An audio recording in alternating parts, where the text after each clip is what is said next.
السلام عليكم. ان شاء الله تكونوا كامل بخير وبصحة جيدة، وان شاء الله يلقاكم الفيديو تاعي باحسن الاحوال.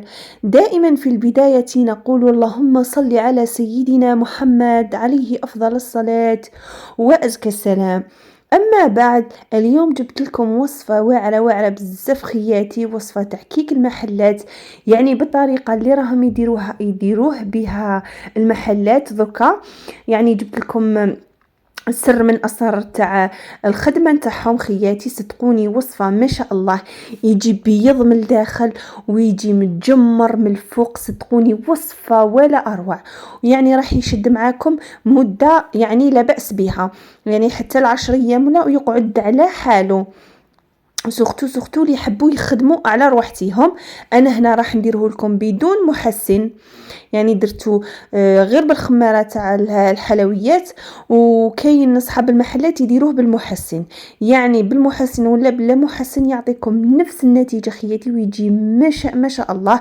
ما بقى لي غير نقول لكم تبعوا المقادير وطريقه التحضير. واش نحتاجو خياتي؟ نحتاجو الفارينه اللي هي فارينه، يعني ديروا فارينه واش حبيتو.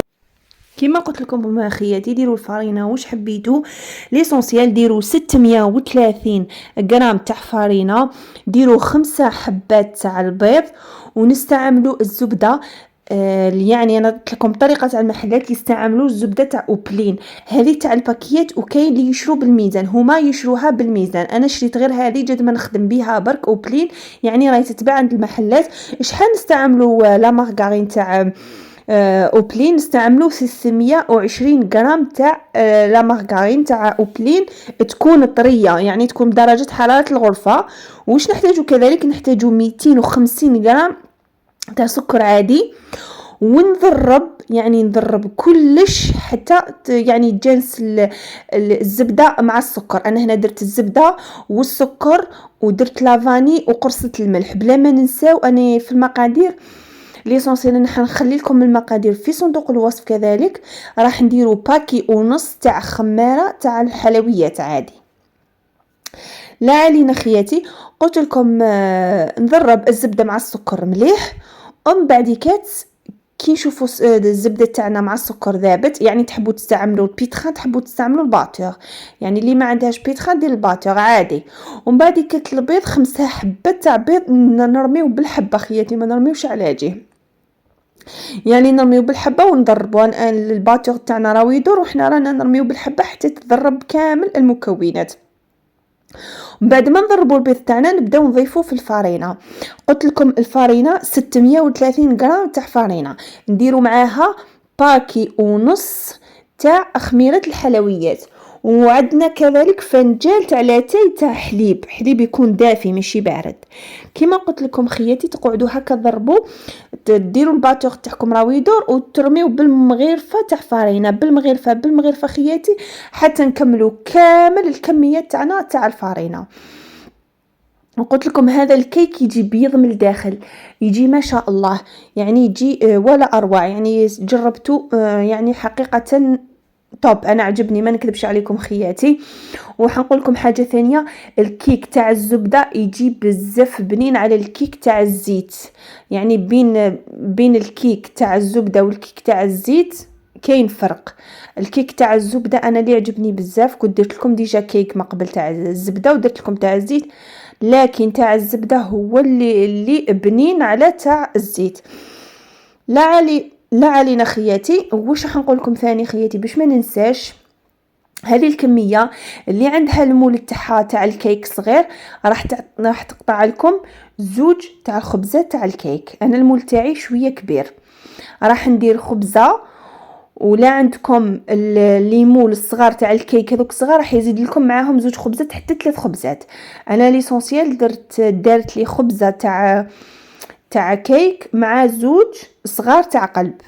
يعني هذه الكميه دارت لي كيك، يعني انا عمرتها، يعني جات الخبزه جات ما شاء الله.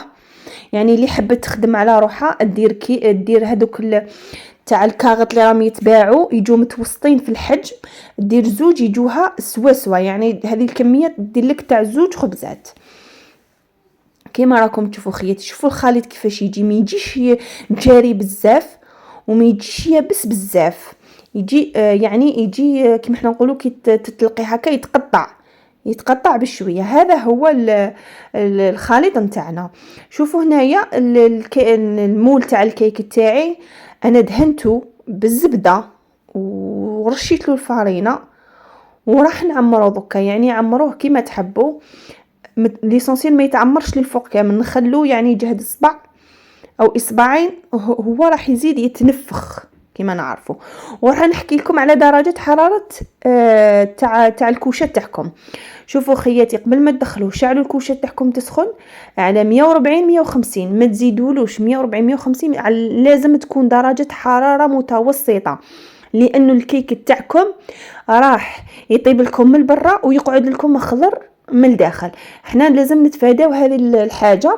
واش نديرو خياتي؟ نشعلوا الفوغ تاعنا راهو يسخن، ومن بعد كتندير سنيوه تاعي تاع الفور العالينه ونزيد نحط الكيك تاعي فوق سنيوه واحده اخرى هكا باش نضمن بلي الكيك تاعي ما يتحرقش. وراح نخليوها على نار متوسطه، قلت لكم ما تزيدولوش للنار، على نار متوسطه. راح يديكم الوقت حتى 45 دقيقه، يعني يديكم نص ساعه حتى 45 دقيقه، قادر يكون اكثر يعني على حسب الكوشه تاعكم. شوفوا بعد ما طاب لي دخلت الموس نتاعي، خرجته، خرج لي ناشف، عرفت بلي الكيك تاعي طاب. ما انا عندي هذا الكيك تاع الزجاج يعني نقدر نشوف. ها ملي قلت لكم درتهم صغار، يعني المول تاعي صغار تاع القلب. هذا ما كان خياتي. بعد ما نخرجوه كما قلت لكم خياتي، بعد ما نخرجوه خليه شويه نحيهم من المول تاعي. شوفوا كيفاش جات طالعه ما شاء الله.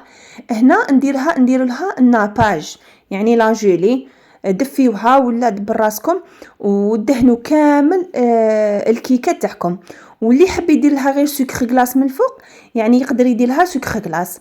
انا درت لها غير ناباج، تقدروا ديروا لها لوز ايفيلي، كاين اللي يدير لها شيكولا، لكن في المحلات اغلبيه المحلات تصيبوا دايرينها غير الناباج. وهذا ما كان يعني انا هذو الحبيبات صغار درت لهم ناباج ودرت لهم شويه سكر غلاس، بصح بالناباج تعطيكم لمعه ما شاء الله. كما قلت لكم خياتي، هذه هي الوصفه نتاعنا لنهار اليوم، ان شاء الله تنال اعجابكم. قلت لكم هذا الكيك غير ما تراطيوهاش، يعني هذه الوصفه خبيوها، وصفه ولا اروع، راح تحتاجوها خاصه اللي يخدموا مع المقاهي، يعني اللي يحبوا يديروا مشروع المقاهي ولا يبيعوا ولا، يعني هذه الوصفه راح تساعدهم بزاف بزاف، خاصه الزبده يشريو اوبلي بالميزان يعني على جيه. ما بقى لي غير نقول لكم دمتم في رعايه الله وحفظه. ما تنسونيش خياتي جيم، بارطاجيو لا فيديو، خلوا لي كومونتير.